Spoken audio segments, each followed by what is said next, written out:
ఈ ₹1 ఇడ్లీ అమ్మ కళామత్తలు చేసిన సేవకు గుర్తింపుగా ఇవిగో ఇన్ని అవార్డ్స్ అయితే ఆమెను వరించాయి. ఇది వచ్చి బిహైండ్ వుడ్స్ నుంచి వచ్చిన అవార్డు. అలాగే పక్కన ఉన్నటువంటిది కేరళ గవర్నమెంట్ నుంచి కూడా అవార్డు వచ్చింది. అంటే రకరకాల గవర్నమెంటు అలాగే ఎన్నో రకాల స్వచ్ఛంద సంస్థలు కూడా ఆమెకు ఎన్నో రకాల అవార్డ్స్ అయితే ఇచ్చాయి.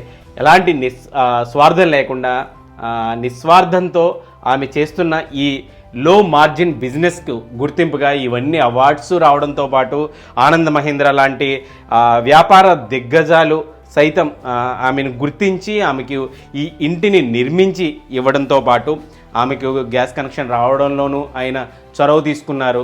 అట్లాగే చాలామంది ఈ చుట్టుపక్కల వాళ్ళు ఆమెకు హెల్ప్ చేశారు. ఆమె చేస్తున్న సేవకు గుర్తింపుగా ఇక్కడికి వస్తున్న వాళ్ళు కూడా అంటే ₹1 ఇడ్లీ అయినప్పటికీ కూడా కావాలంటే ఇవ్వచ్చు, అది కూడా ఇవ్వకపోయినా కూడా ఆమె ఏమీ అనరట.